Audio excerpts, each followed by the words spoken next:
So it is an honor and delight to introduce our keynote speaker for the day.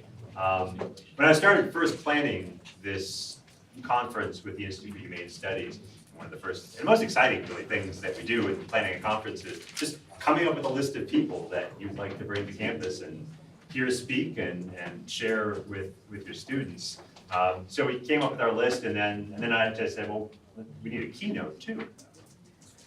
To get to a keynote, and so they just told me to think of a person that I would really like to get here. And I thought, well, I mean, if I could have anybody I wanted, it'd be great if we could get Deirdre McCloskey, but there's no way that I'm going to get Deirdre McCloskey to come out to San Diego for this. But I figured, well, can't hurt to send an email. So I did, and much to my delight, she said yes. We caught her just at the right time, I think. You were in Brazil immediately before this. So she flew from Brazil to San Diego, and she is flying from San Diego back home to Chicago. So just in the nick of time. Deirdre McCloskey, for those of you who haven't read the very abbreviated version of her bio that's printed in your pamphlet yet, we could spend the whole session reading her bio if we had the full thing in front of us, is a professor of economics, history, English, and communication at the University of Illinois at Chicago. She is the author of 16 books that she's written, and she's edited 7 more, and has published over 360 articles on economic theory, economic history, philosophy, rhetoric, feminism, ethics, and law. And these books, by the way, are not short, slim, easy pieces. These are the kind of books where if I had written one of these things over the course of my entire career, I would retire thinking I'd done a pretty good job. But Deirdre is a bit of an overachiever in that respect. Some of these books, some of the most famous of these books include the one we just saw on the screen, Bourgeois Virtues, Ethics for an Age of Capitalism, published by University of Chicago in 2006. Which is part of a trilogy, the other 2 books being Bourgeois Dignity, Why Economics Can't Explain the Modern World, and Bourgeois Equality, most recently, How Ideas, Not Capital or Institutions, Enrich the World. Some of her other more famous earlier books include The Rhetoric of Economics and Crossing, a memoir, which was a New York Times notable book. She is an amazing theorist, an amazingly wide-read and widely written scholar. It is truly a delight of mine, personally and professionally, to bring her here. So welcome, Professor Deirdre McCloskey. Thank you.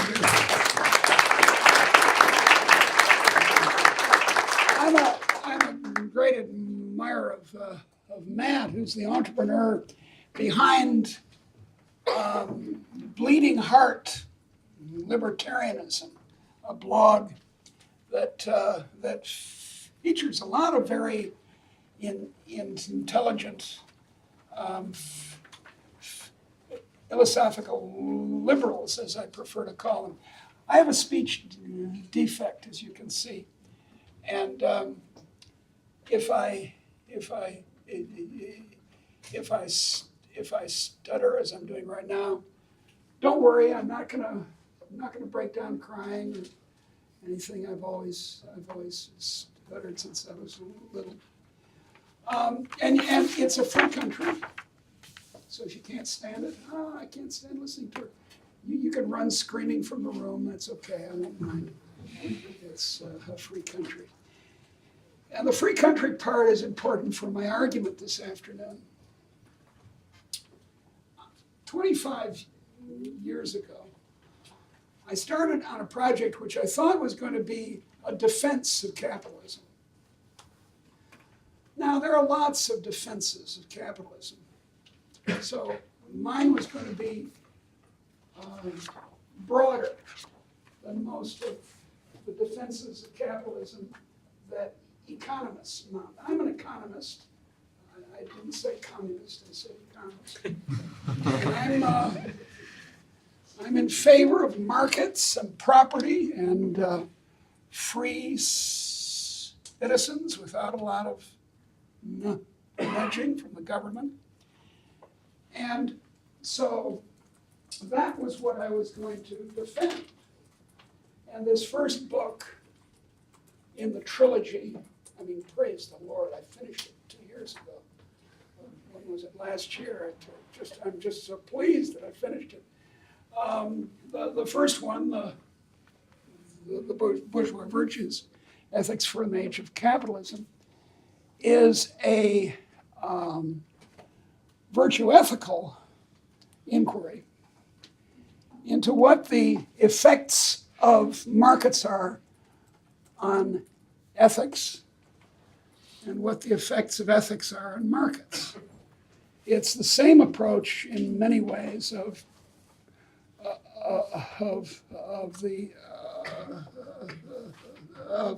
Professor Labar thinking about the justice of social life. And my claim, my purpose was to show that capitalism was not corrupting necessarily. I mean, any system can be corrupting. Socialism can be corrupting. Aristocracy, ordered from the Lord, that can be corrupting. Certainly for slavery, as a case in point, as someone mentioned earlier, can be deeply corrupting of even the slaveholders' spirit. So the question was, to put it in spiritual terms, in religious terms, after I changed gender in 1995, 96, in case you don't know, I felt the need for something more, and I became a Christian, if you call a progressive Episcopalian a Christian. And my question was, as Jesus said, what matters it that you gain the whole world but lose your immortal soul? Or was it St. Paul that said it? Anyway, it was one of those guys. And that's a deep question. And there's a surprisingly widespread assumption among big parts of society that being in a market, being in business, makes you greedy, makes you uninterested in poor people, makes you a nasty SOB. That's the belief in contemporary Russia, and it was one of the great obstacles to economic growth in Russia. And it's true, as I just was told, it's true in Brazil, where a rich person is presumed to have gotten his wealth by stealing or by corrupting the government to help him steal, or by corrupting the government to get money directly from the government. In any case, not by doing what we in economics and economic philosophy often point out, by doing well for you all. The reason that Steve Jobs got rich is he invented some really neat stuff. You open a hairdressing salon in your neighborhood that didn't have it before, and if it succeeds, if it's not a porcupine on a stick, it's a really vivid image. I'm going to keep that. If you're not trying to sell porcupines on a stick, which is an extremely bad business plan, you're selling hairdressing services, and you do a good job, and you don't make, as most of my hairdressers do, dye my hair. Of course, my hair isn't dyed, but they dye my hair, and it comes out red every time because they leave it on too long. Any of the older women here know this problem. That's how people get rich or well off or earn a living in a capitalist society. They can get it by stealing. We hope not. We try to stop that. They can get the government to help them out with subsidies and so on. But we want, the society only makes progress if they do it the third way. They could also inherit it, by the way. So there are three ways that don't increase national income: stealing, influence through the government, and inheritance. Those are just ways of shuffling the wealth of the society and don't create new wealth, don't create new income, certainly. Whereas the fourth way, pleasing you all with some service, that makes us better off. And when it's allowed to work, it makes us really better off. So having concluded that capitalism doesn't corrupt your immortal soul necessarily. I mean, for example, I have a chapter in the book. It's a long book, 500 pages. I have a chapter in the book on the so-called robber barons, which you heard of in your high school history class. Carnegie and Jay Gould and Rockefeller and all those people in the late 19th century who were supposed to be so greedy and terrible. Carnegie actually gave away all his fortune when he died, even before he died, but when he died especially. You've never heard of another Carnegie. Andrew Carnegie, the Carnegie we're talking about, the so-called robber baron, created Carnegie Mellon University, created the Carnegie Foundation for International Peace, built 4,000 public libraries in the United States. And when I was 15 years old, I found Prince Kropotkin's anarchist socialist classic Mutual Aid in the Carnegie Library in Wakefield, Massachusetts. And I think that's just wonderful. That I could read this anti-capitalist tract at 15 and briefly become an anarchist socialist. I've been everything. In the Carnegie Library. And it's that kind of point that I make in the chapter, that these weren't robber barons. Carnegie caused the price of steel to fall to a third of what it was when he first started making steel. He did this in about 30 years. John D. Rockefeller, who looks kind of creepy and nasty. He had some disease of his skin that made him look, kind of sour. Like that character in what's it called? In the cartoon, the guy who owns the atomic plant. What's his name? Homer Spencer. Who's the guy? What's the guy? Mr. Burns. Yeah, he looked like Mr. Burns. But actually, as the CEO of his companies, he was a cooperative, sensible manager who asked the opinions of his colleagues and then took them. And from the time he was a very young man, he tithed in his church. He was a Baptist. And he gave money in Cleveland and other places in large amounts. And then he gave away a good deal of his money. So these were the so-called robber barons. And it's this kind of argument that I'm making in the book. It's historical. It's literary. It gives examples from the tales of human life and the economics too, that says, well, it's not true that capitalism necessarily corrupts you. So then it occurred to me, and I can remember the day it occurred to me, and I was very excited. I'm an economic historian by scientific practice.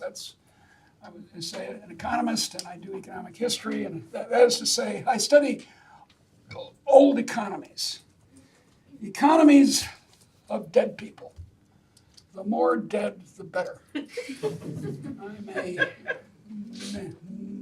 I love dead people. I know it's weird, but that's how I feel. And so I realized But having settled this most important issue of your immortal soul, that it's not true that you have to lose your immortal soul to be to start a hairdressing salon or to run oil trains, tank cars full of oil like John D. Rockefeller. Having done that, I realized that I might be on to how we got so rich. Because if capitalism is all about stealing, inheritance, corrupting the government, then who would be in favor of capitalism? Because then you would lose your immortal soul. But if it's doing good, doing well by doing good, as we say, then encouraging it, letting it happen, may be what made for modern economic growth. And as an economic historian or economist, I'm sworn to trying to answer Adam Smith's question, the nature and causes of the wealth of nations. How did we get where we are now? When I look around this room, I don't think I see any descendants of the crowned heads of Asia or Africa or Europe. Are there any descendants of royalty here? Maybe one or two. Only because my mom does genealogy. That's right. If you go back far enough, I have Viking kings in my ancestry. We're all peasants here. You go back not too many generations, and everyone here, their ancestors were, every person here, his or her ancestor was a peasant, unspeakably poor. And look at us now. Here we are on a Saturday afternoon and morning with excellent presentations by my colleagues and then my kind of feeble one. We're discussing the philosophical, sociological, political issues having to do with the capitalist economy. And this is quite a change from working in the garden or over the fire all day as a peasant woman or out in the field plowing as a peasant man. Okay, so then I said to myself, well, if I'm going to find this out, if this, so to speak, ethical change, the change of admiring capitalism, admiring people in business, or at least not hating them, thinking they're just a bunch of thieves, maybe that's the turning point. Now, all my career I've been trying to figure out why we got so rich, why economic growth happened. And in this book, Bourgeois Dignity, by the way, all these are available cheap on Amazon.com. And they're now all available as audio books. So if you have a long commute, I got a solution for you. The company that bought the rights to do the audio thing first said to me, we got this great guy who's going to read your book. I said, what do you mean, guy? It's got to be a woman. Oh yeah, okay. So they got this excellent actress, and she did an excellent job on all three books. So, there you are. Cheap. In this book, I went through all the explanations of my friends and colleagues and some of my enemies in economic history. And I showed that they didn't work. Now, why don't they work? Well, here's why. Many of you have had a course in economics. And you remember, probably in the first week, the instructor told you about, I'm going to draw it real small, there's a reason. Told you about the production possibility curve. This is, say, housing is measured on this axis, and all other goods on the other axis. And the production possibility curve is the statement of opportunity cost, of scarcity, of a lot of the lessons in economics, relative prices. And it divides the world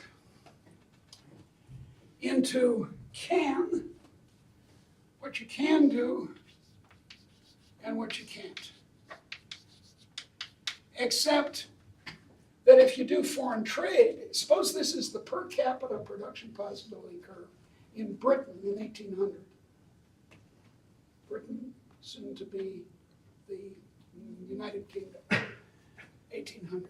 You can get a little bit outside by trading, kind of an advanced point. But anyway, here you are. That's the situation. And economists spend all their time arguing about what goes on inside this can thing and how you get out to the production possibility curve that's called efficiency. Do as well as you can with existing resources, and then you should trade if I'm in favor of trade. I was just at a conference in London on the 200th anniversary of David Ricardo's articulation of the theory of comparative advantage. And that's all about this. But anyway, that's the situation. And there are three possible arguments for, well, let me sort of state the basic fact that I want you to take home, which is that between 1800 and now, this production possibility curve moved out to something like, I don't know, here. That's what actually happened. Between 1800 and the present, in Britain and Turkey and Finland and lots of other places, income per head rose by a factor of anything from 20 to 100.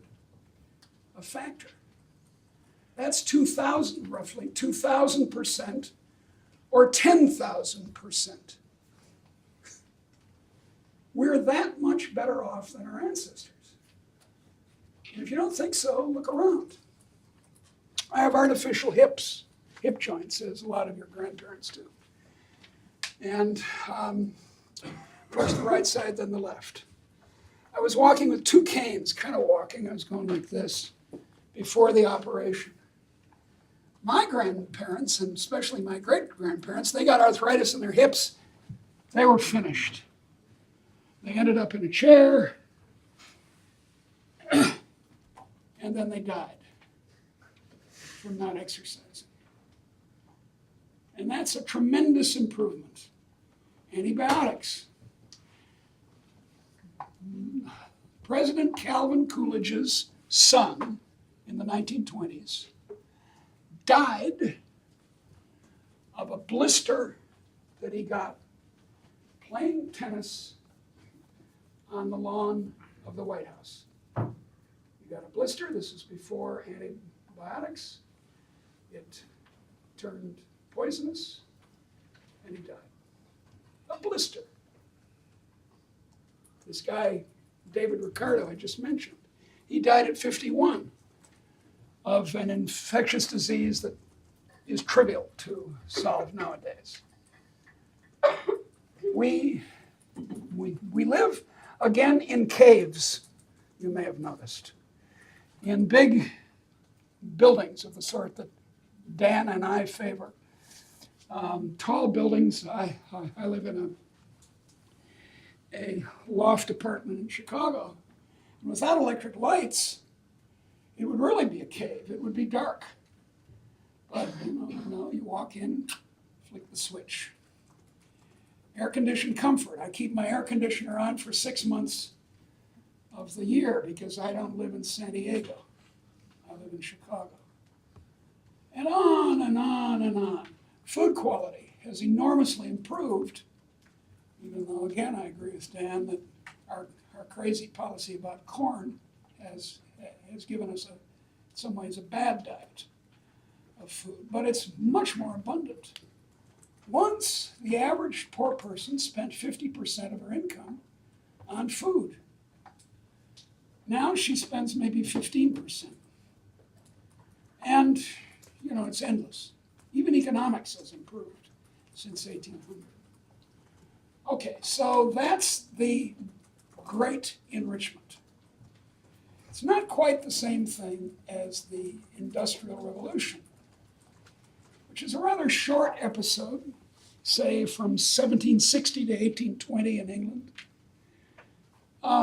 in which, I don't know, some cotton textile factories got going, a few iron mills, a little bit of mechanization, not too much.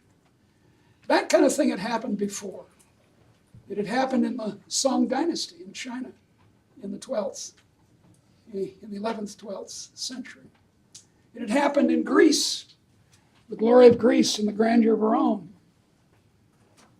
These improvements had happened before, but then they kind of fizzled out. They ran into diminishing returns because they didn't continue innovating. That's the key point. The great enrichment was continuous innovation. My favorite examples, dropped ceilings. That's what that is. See, look, the tile there, no, I can't really tell. I think the tile there is loose. But anyway, it's very simple. You have inexpensive steel. You get these straps. You hang, they hang the straps, and then they put in the panels, and you can put all the crap up there.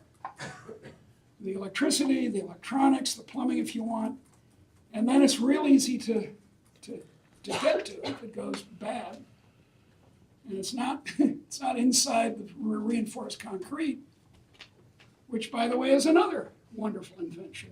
I live in a 13-story reinforced concrete building built in 1912 in Chicago. It was a printing factory. Reinforced concrete took a Roman, or indeed Chinese technology, and added steel, inexpensive steel. And then it got pre-stressed.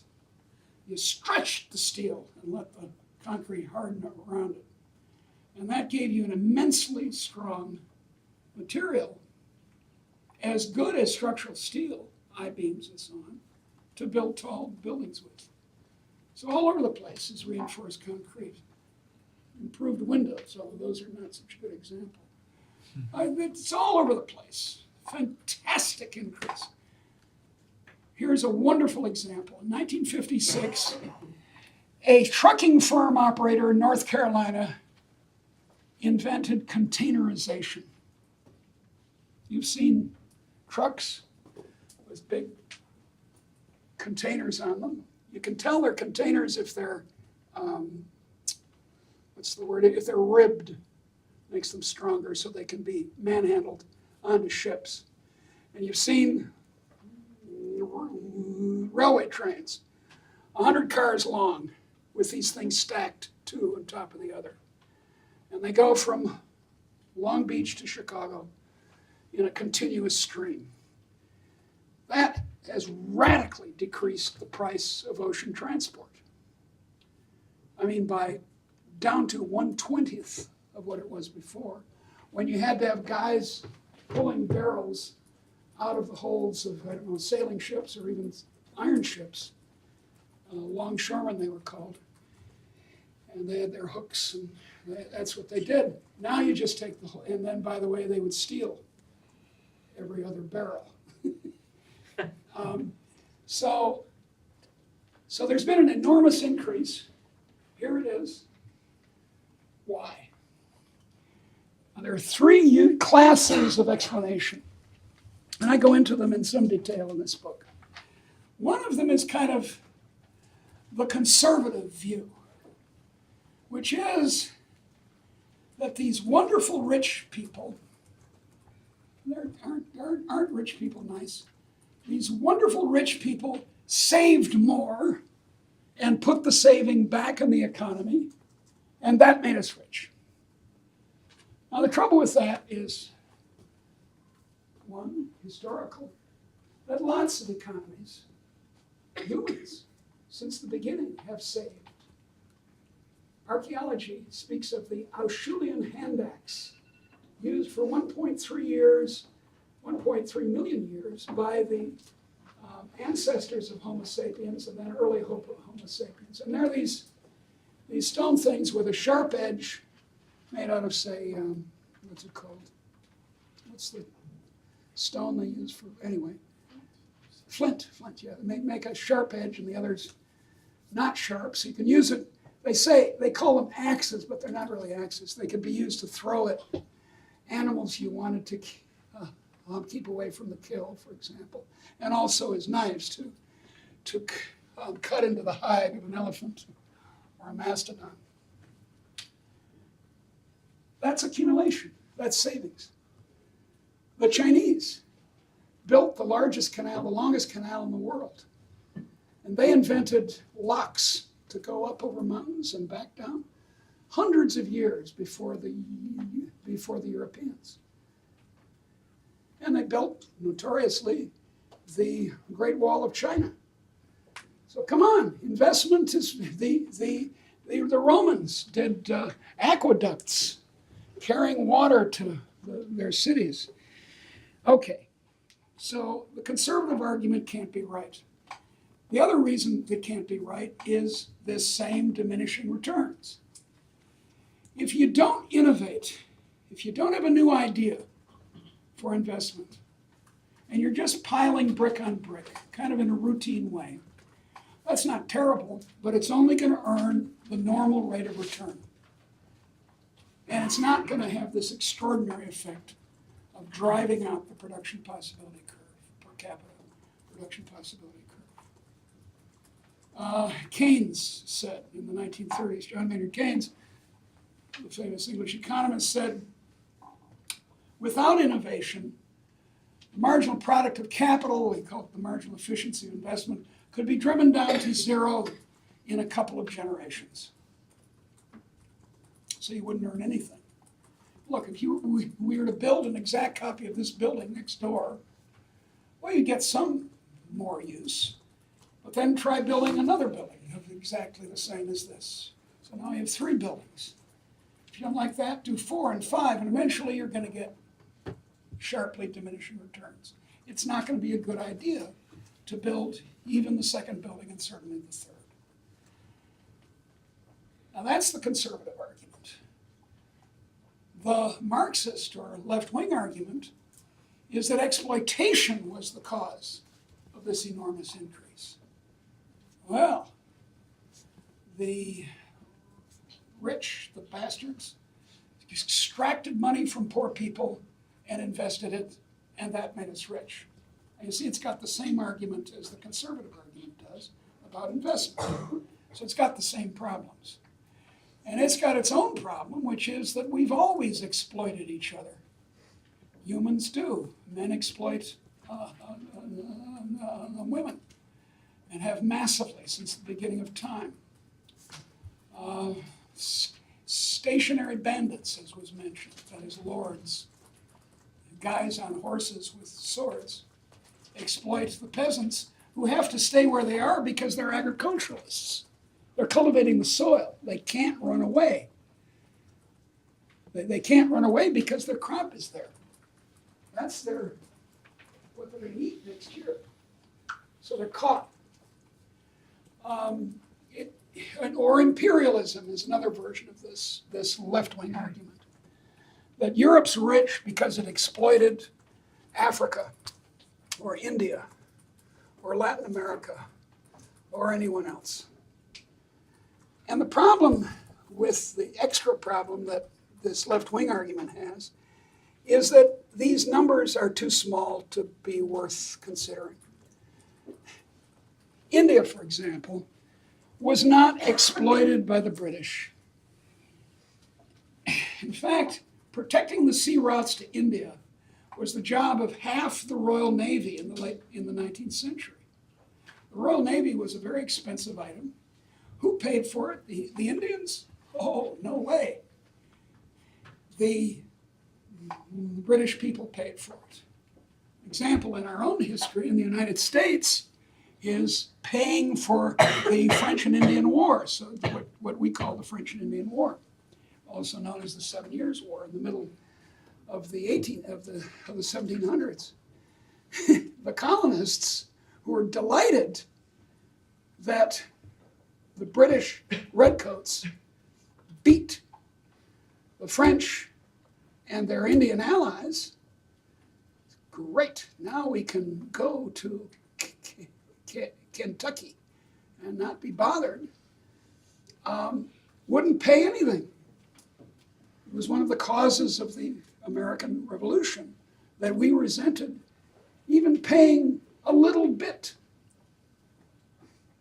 The great British public paid 20 times more taxes per capita than the Americans, who call themselves English, did. So empire was never a good business proposition. And however much the Americans were insulted by being, abused, as they said, by George III and Lord North, and as much as the Indians or the Africans get insulted by being imperialized, it didn't benefit the home country. The third argument that you hear is institutional change. This is particularly popular with my friends, the Libertarians. A man named Douglas North, who won the Nobel Prize in 1993, Nobel Prize in Economics, although he didn't get it for this. I wrote the citation, so I know why he got the prize, and he didn't get it for what I'm about to explain to you. But he said there was a big institutional change in the laws, put it that way, and that made for this remarkable increase. And that's got so many problems, I can't go into them. It's just appalling that anyone thinks that he's correct. The institutions didn't change, that's one problem. We're going to say, it's changes in institutions, the laws, that's what made us rich. And then you go look at the laws and nothing changed until the 1830s, well after this process has gotten started. So that doesn't work either. What does work? What's the explanation? I don't want to stop too early, but I wouldn't mind having a nice, healthy discussion here. So I'm not going to go on and on about this. But what did cause it? Well, in this book, this middle book of the trilogy, I got started on this alternative explanation of mine. And then in the third book, which you see is even thicker than the other two, this is 500 pages. This last book is 700 pages. Because I plan to do 4 books. 4. At one point I was going to do 6. Well, I realized that although a trilogy might be considered somewhat self-indulgent, 1,700 pages, a tetralogy is an abomination. The word for something that comes in 4, or a 4-volume set is a tetralogy. So I crammed everything into it, so it's very fat. And I tried to explain what happened. And here's what happened. Liberalism. Liberty. That's what happened. What made people willing, as the British say in their way of talking, to have a go was the birth in the 18th century, the 1700s, of the idea, you may have heard this phrase, that all men are created equal, and women too, dear, and endowed by their Creator with certain inalienable rights, among which are life, liberty, and the pursuit of happiness. Now, the man who wrote those words was a slave owner, and he sexually abused his slaves to the point of having a son by Sally Hemings, and then not freeing his son. So this guy, Thomas Jefferson, was a bit of a hypocrite. But, hypocrisy is pretty common in life. And I don't know if we should come down on him too hard. Because these words that he was not the originator of, by the way, Benjamin Franklin was involved in the drafting of the Declaration of Independence as well. These words had become this kind of sentiment about equality, had become pretty common among advanced intellectuals in Europe by the 1700s. 100 years before, it was considered nutso, insane. What are you talking about? When Charles I was executed in 1749 in January, chopped off his head. He'd been tried in a court of law and found to be guilty. He said from his speech from the gallows, you know, you were allowed that under English law. He said, "Don't you understand? A sovereign and a subject are clean different things. They're different categories. I'm your sovereign, shut up, and get used to it." Whereas the idea in liberalism, understanding the word correctly, not the way we use it now, is a word for being on the left wing, which is silly because that's not what it is. It says we're all equal. A man named Rumboldt in 1685 was about to be executed by the courts, the corrupt courts in England of James II. In his speech from the gallows, he said, "I think no man was born of God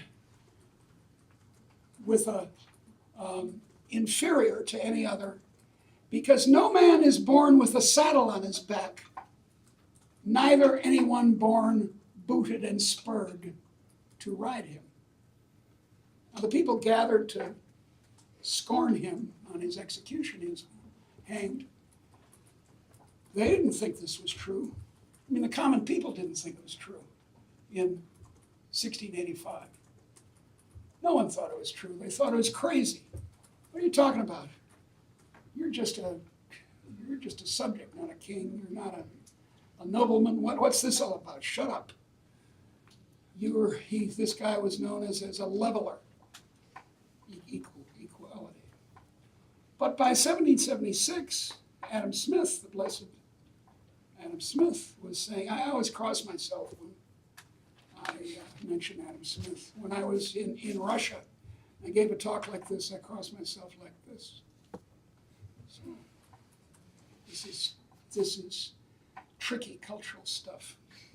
But anyway, Adam Smith said, what we need is the liberal plan, that's what he called it, of equality, liberty, and justice. The liberal plan of equality, liberty, and justice. By which he meant social equality. Adam Smith was not a conservative, he was an egalitarian. This is 1776. Social equality, economic liberty. So if you want to open a hair salon or start a business, you're allowed to. Or go to a new occupation on the other side of the country. You're allowed to move around to wherever you think you can get a good job. That's economic liberty. And then equality before the law. So it's all about, that is, equality before the king's courts. So that people aren't being treated differentially. Now we know that even today, if you're rich, you can get off. I as well announce my opinion about our president. I think he's a gangster and should go to jail. But he's probably not gonna, because he's rich. And that's a shameful thing. And we ought to be ashamed that that's still true in this country. But on the other hand, in the 18th century, in the 1700s, this idea started, and in the 19th century, it was implemented in a big way. In the United States, especially, the abolition of slavery, the beginning of the movement of rights for women, the extension of the franchise. Poor people could vote for the first time in the 1820s and 30s when we got Andrew Jackson as a result. So it went. More and more people freed. In the great era of the 1960s, when I grew up, colonial people were freed. Black people were freed. The beginnings, another movement of liberation of women. And then the beginnings of gay rights and handicap rights, and one after another. Catholic emancipation in the early 1830s in England was highly controversial, since Catholics were viewed as enemies of the crown in Britain. But it was felt that Catholics should be allowed to go to Oxford and Cambridge.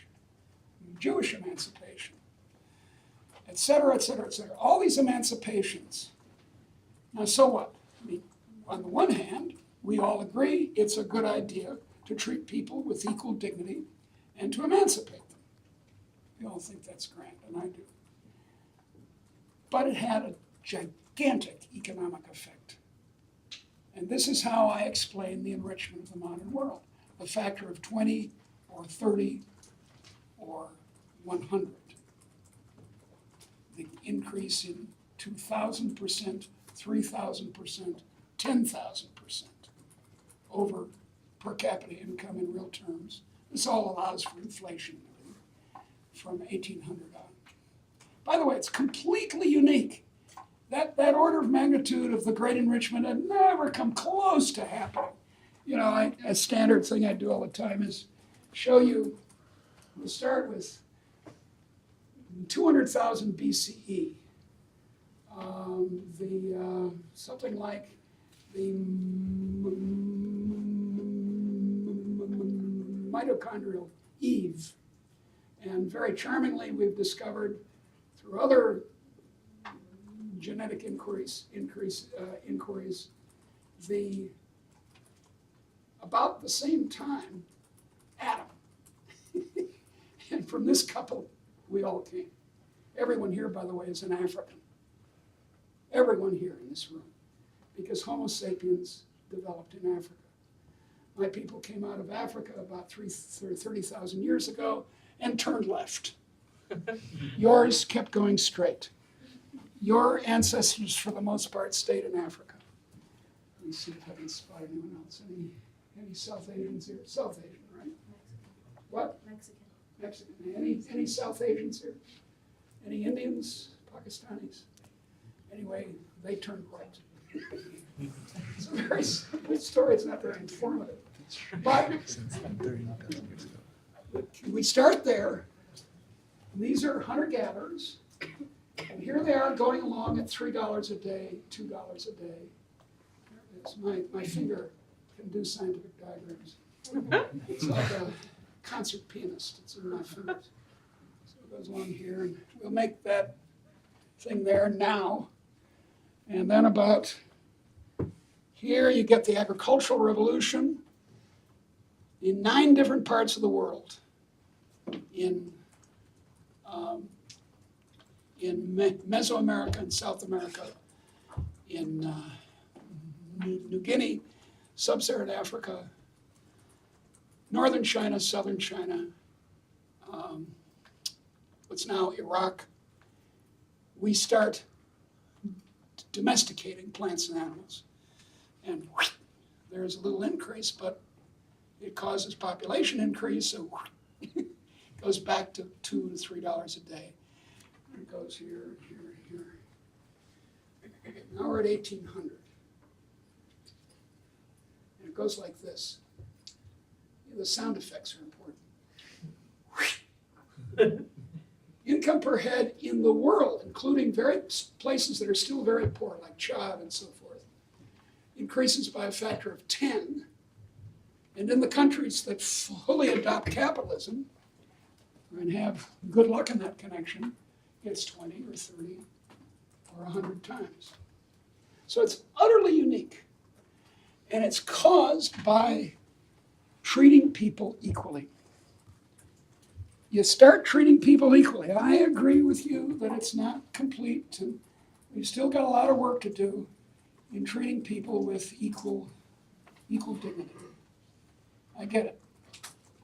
There's a wonderful expression of this by Langston Hughes, the African-American poet in the 1930s, about how the America that will be when all men are free.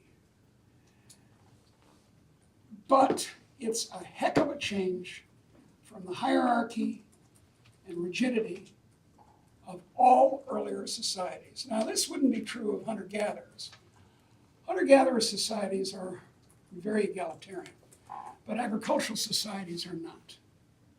They're really nasty.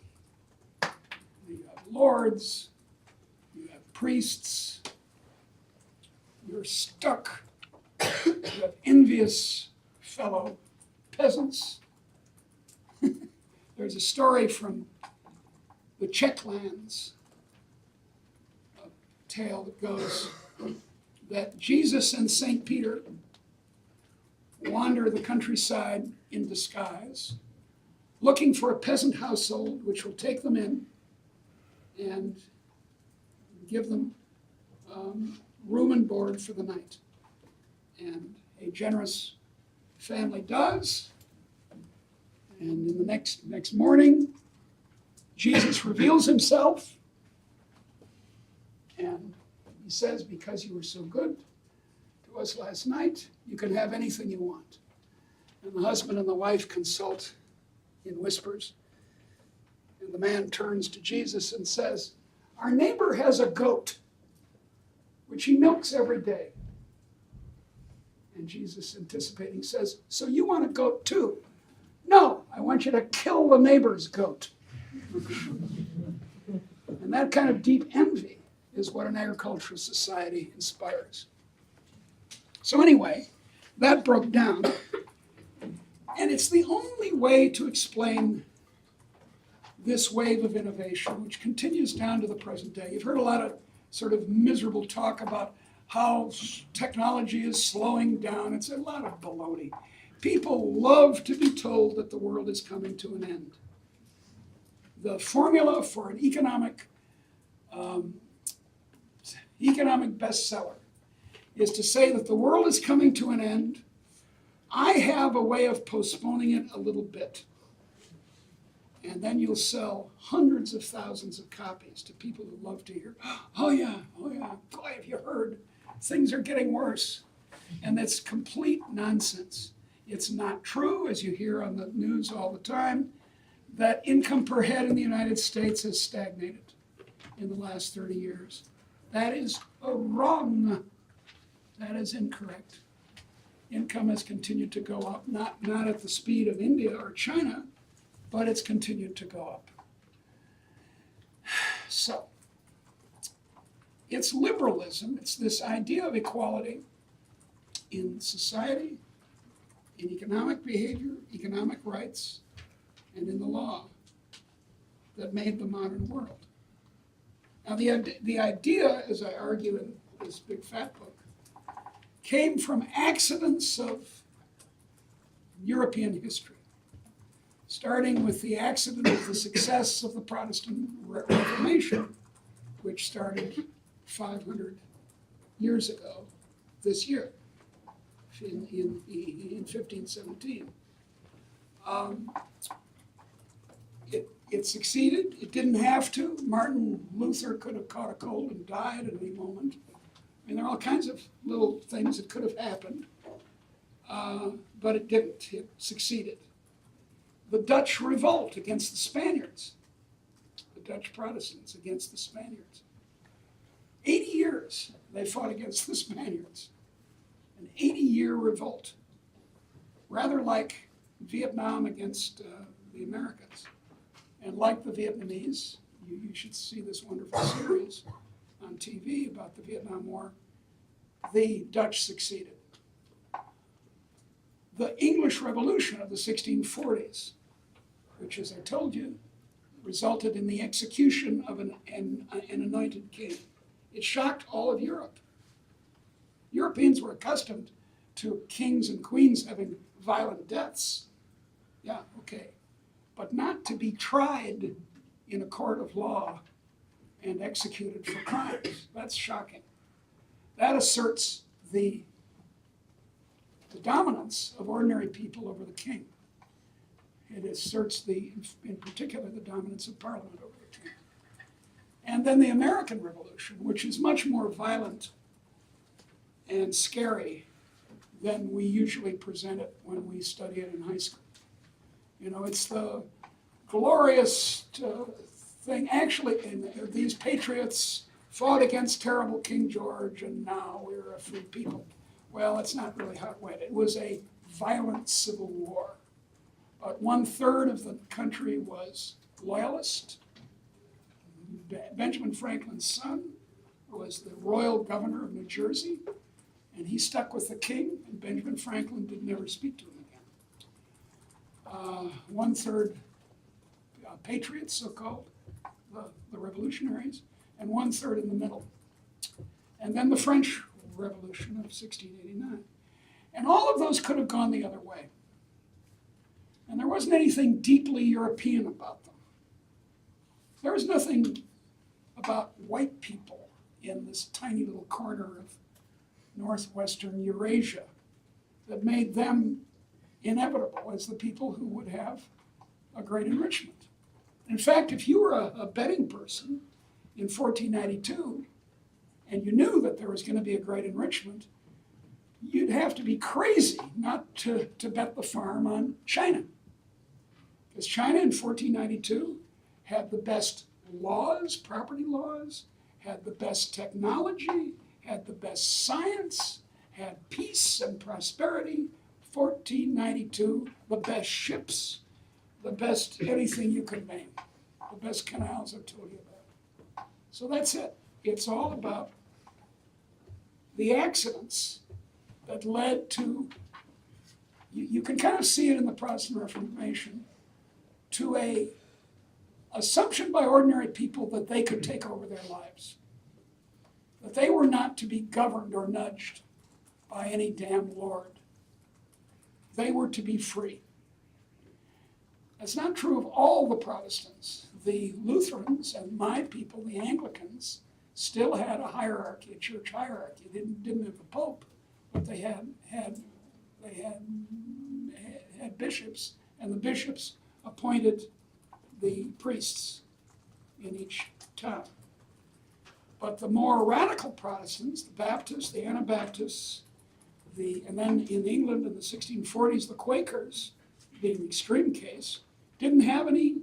The Congregationalists chose their own ministers, each congregation, that's why they're called Congregationalists, and the Baptist chose a person to lead them, each little congregation, but the Quakers, the Society of Friends, they didn't, and still to this day, they don't have preachers.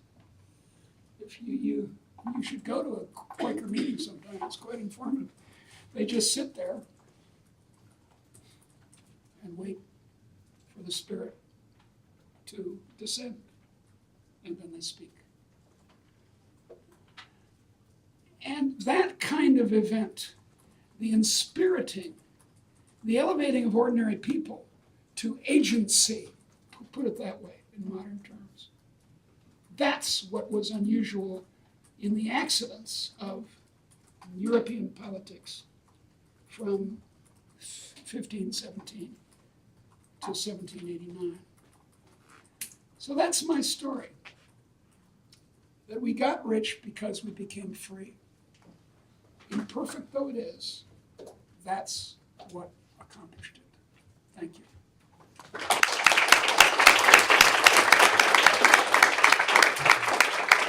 So I'll be glad, I should have wanted to put in my notes, I should have said, look, when you're listening to a lecture, while you listen to it, think up questions, objections, comments. Don't wait until the end. When I was a student, I was very passive. if the professor said, "Good morning," I'd write down, "Good morning." And what you should be doing is, well, maybe I won't tell you that story, but maybe I will. Harvard and Radcliffe was the women's college attached to Harvard. And until 1955, the women were taught separately by Harvard professors over in the in the Radcliffe yard. 1955, that changed, and the women came over into Harvard classes. And some professors didn't like it, that there were these young women in their classes. And understand it was the height of Freudianism. Freudianism says sex, sex, sex. That's what it's all about. Don't tell me anything else. Sex, sex, sex. And this one professor had a young woman in his class who sat in the front and knitted. She didn't take notes. She just knitted. Now that's actually a good way to listen to a lecture because you're thinking about it, right, instead of writing down stuff. And by the third class, he couldn't stand it anymore.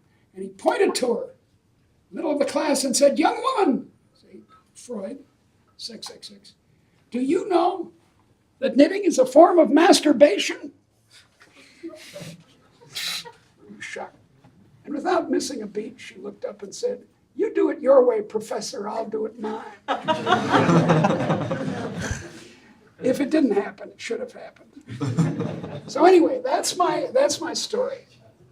Liberty made us rich. And according to my first book, it didn't make us evil either. Okay, let's ask some questions or make comments.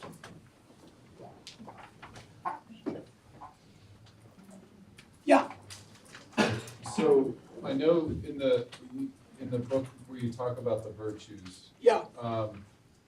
and you identify these different virtues that you, in my sense, the way I see it is, it's like that's what like our rationality is based on combinations of these virtues. Yeah. Would be possibly one way to say it. No. No. No, the key thing that happens is that we stop attacking the bourgeoisie. We stop hating people in business.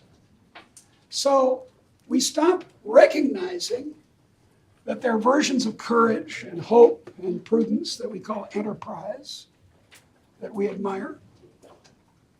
There are versions of love and justice that we call good management inside a company. So it's much more not about the psychology of the person in business. That's Max Weber, and it's mistaken. It's not the psychology of the person in business that's different, or, I don't know, people suddenly became good. No, it's how the rest of us looked at the business world that changed. And that the evidence for that, I think, is quite strong.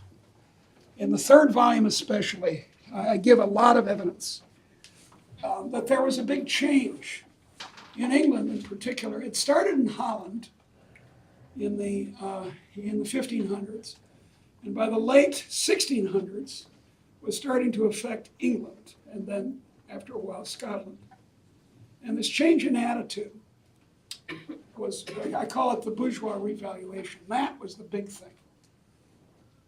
And look, in a country like Brazil or Russia that hasn't had this change in attitude, that's always going to be an obstacle to economic growth. Yeah, who else? Yeah. So you mentioned that in traditional like hunter-gatherer societies, there's Very not much of a egalitarian. hierarchy. No, there's not hierarchy. Because it's so easy to kill the jerk. Right. So then why did we need to go through that intermediate period where we lost equality and then gain it again? Oh, and that's as soon right. as we regained it, then we have Well, great enrichment. Because we needed agriculture. We needed settled agriculture and urban life, or we wouldn't have learned to write. We wouldn't have learned science.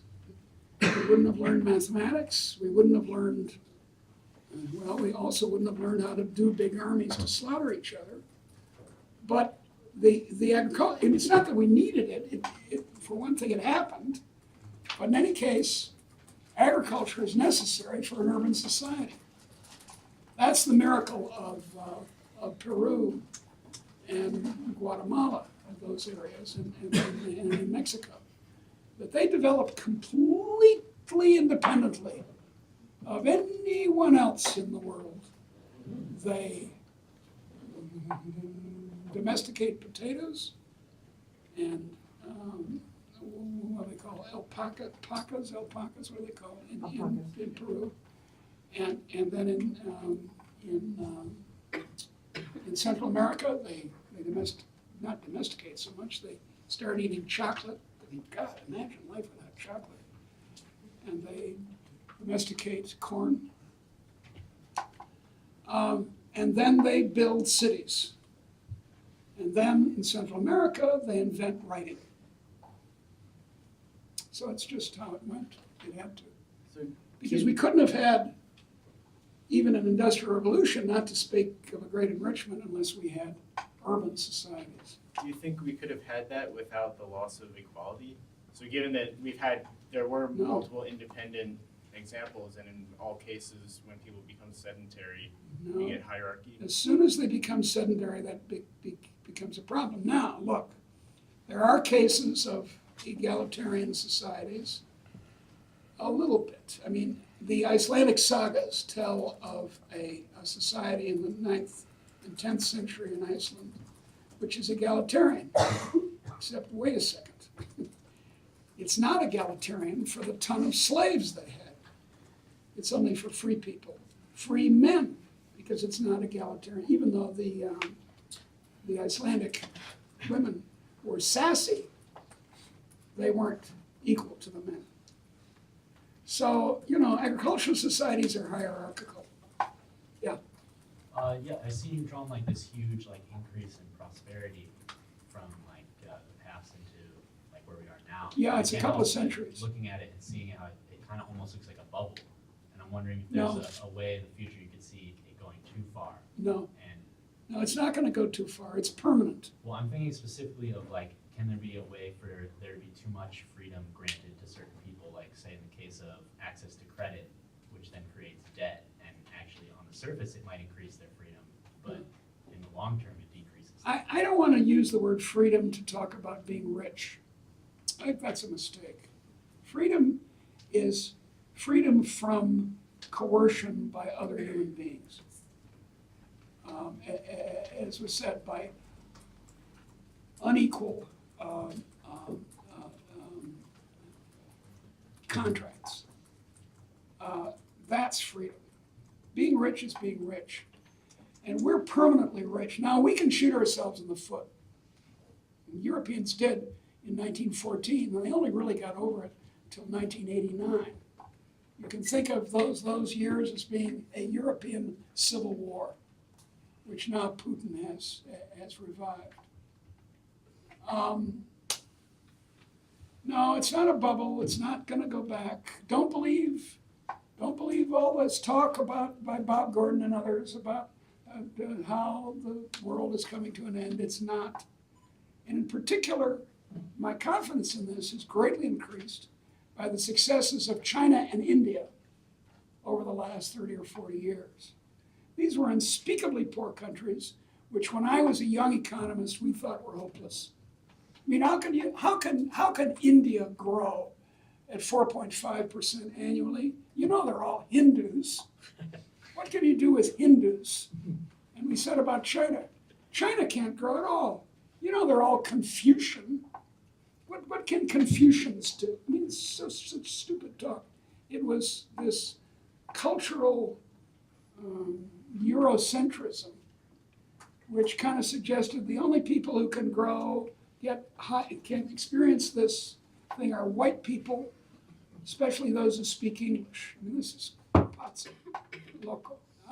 So that's. I guess my question was more focusing on, are we trading one form of coercion for another? Like say we have more money and we're more free to spend it how we want, but we also have more debt. And Debt is not the problem. There is a particularly silly book called Debt, the First 5,000 Years, a dumb book by an anthropologist who doesn't know a thing about economics. And he thinks debt is just terrible, and debt enslaves us, and blah, blah, blah. So we should get rid of debt. And then, of course, you wouldn't be able to borrow again in your life. So this is a loony suggestion. Debt is not our problem. Look, who do we pay the debt to? Do we send it to Mars? We pay the debt to other humans. So net debt is not. Forget about debt. There can be ups and downs in the business cycle. There have been 40 of them since 1800 in the United States. But every single one, sometimes quickly, occasionally over a longer period of time, such as the one we just went through, income per head in real terms is higher by the peak of the next business cycle than it was at the previous peak. So it goes up, up, up, up. And there's no reason at all why the whole world can't become developed. In fact, I'm very optimistic about sub-Saharan Africa for a complicated reason. So I expect in the next 100 years, maybe 50, the whole world to become as rich as the United States or more. And that is contrary to Trump, that is a wonderful thing.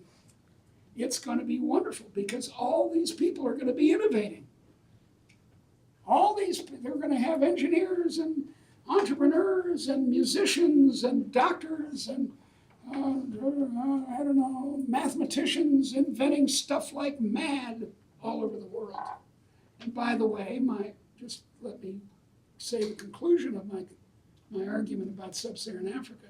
In 100 years, all the best mathematicians, business people, scientists, musicians will be black, which will be a wonderful historical irony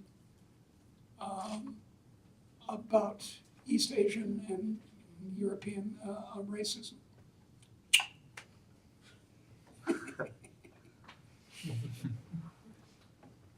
Gotcha.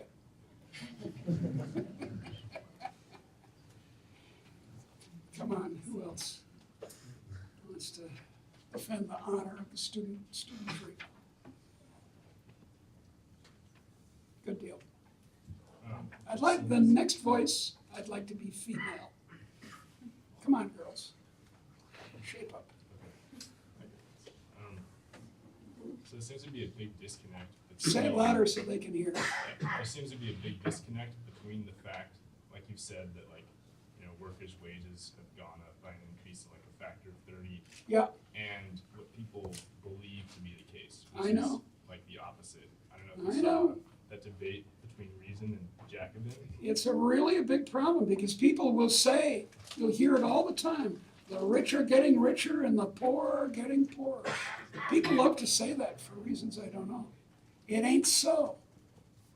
So I was just The wondering- largest effect of this increase in innovation has been to raise up poor people.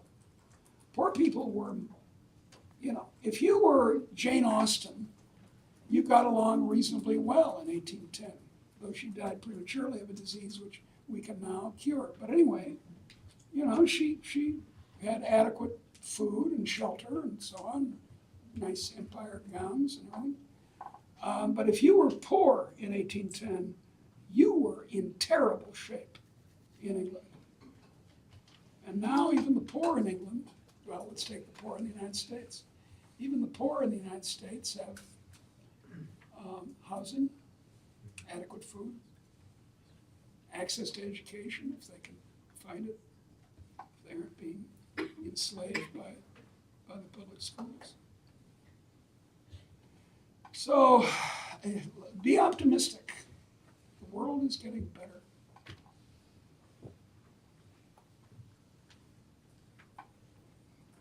It's getting a lot better for women. As long as we can do so. I can't see it. We're out of time. Well, thank you, dears. It's been fun.